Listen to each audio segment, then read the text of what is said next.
so now I'm going to go through how to fill out our sales slip and how we keep track of gifts. And this is very important because in previous years, before we adopted this system, we had some people who ended up with the wrong gifts or possibly lost a gift. So I'm going to go through the process. So Oscar is here to wrap gifts. And so if you didn't watch the other videos about selecting a box or about sizing the boxes, go back and watch those. You'll discover how I determined what the sizes of these were and which box I should use. So Oscar has 5 items. 4 of them have come in their own box, and the other item did not. We selected this box previously. When you put clothes into a box, it's always a good idea to look and see if there's a price tag. All right, and if there's a price tag, to ask the person if they'd like the price tag to remain on the item of clothing or whether or not they'd like them taken off.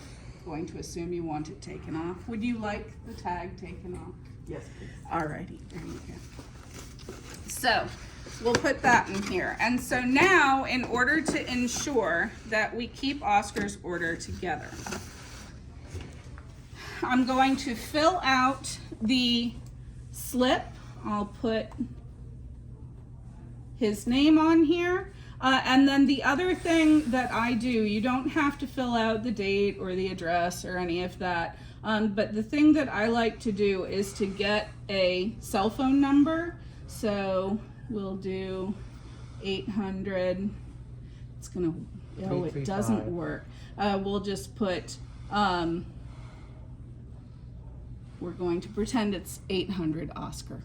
All right, so if you put the phone number, the thing that I have found, one of the good things about doing this is, for example, I had a customer who left and drove about half an hour up the road back to Pennsylvania and had left his credit card. And so I was actually able to call him and get him to turn around so that he could come get it back. So there are a variety of reasons that we like to take the number. Also, there are some people who will drop off their gifts and say, I'm going to go out into the mall and shop, and we can actually text them when their gifts are ready. So that's ended up being pretty useful.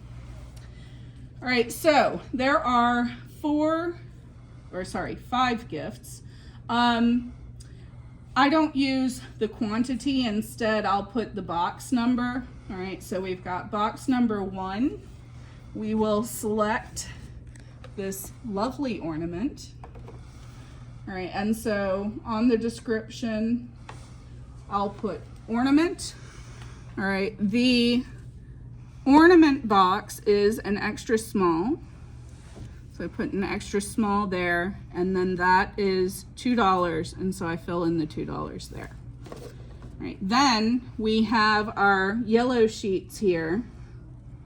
And so I'm going to put Oscar 1, and then put the paper choice. We're going to assume M. It's the marble paper, by the way, your favorite. With a burgundy bow. I can't spell burgundy. I think that's burgundy. All right, and then we'll put that sticker onto the gift. Now, when you go to wrap this gift, you'll want to take the sticker off, wrap the gift, and then put the sticker back on. I usually put them on the bottom because you're going to have a lovely bow right here. Okay, but as we bring them over to the table, we've got them set up like this. Okay, we've got tape measures. All right, so box number 2 is our tape measures, and that box was a small, and that is $4. So Oscar 2, I will, you know what? We're gonna put YP because Oscar trusts me to pick paper and bows. And then What does YP mean? YP means you pick. Okay. Thank you. Yeah. All right, so we've got item 2 on there. Item 3 What's in this box, sir? It's a Sears gift set. See. All right, so Sears gift set. Serious. Oh, serious. Gotcha. All right, so I'll write that on here. And then this box was a medium. And so that is $6. Now, when we measured this box earlier, we found that it fit for the $14 jumbo price. And what's in this box, sir? Towels. Towels. All right, so we have towels, and that was a $14 jumbo, so we will say $14 here. And then we have... Don't forget the yellow. Oh, the yellow. See? It's so good. It's good to practice. All right, Oscar 4, you pick, and I need to do that with this one too. Oscar 3, you pick. We'll put that there. And then we have this raincoat that we boxed. That was a large, so 5.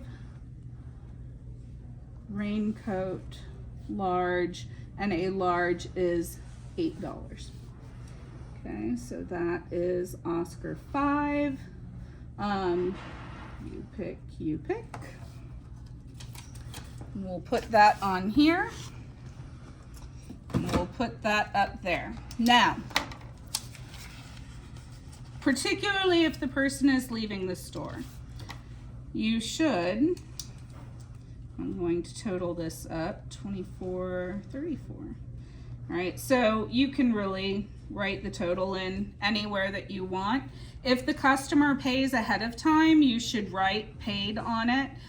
If the customer does not pay ahead of time, you should write not paid yet on it. So we'll say here, not paid yet, okay, and then that will allow Oscar to go back out into the mall to purchase more gifts for us to wrap while we're wrapping these gifts. Final thing to point out is that we keep the white slip with the order. And then the other thing to point out is that each of these wrapping tables that we have back here should be dedicated to one order. So if we assume that I am wrapping back here, I'm going to take the entire order, I'm going to put it on the table. We'll also have cardboard flats that you can use if you'd like to keep anything on the floor under the table, but the most important thing is to make sure that you keep all of the items together until they go back into the customer's hands.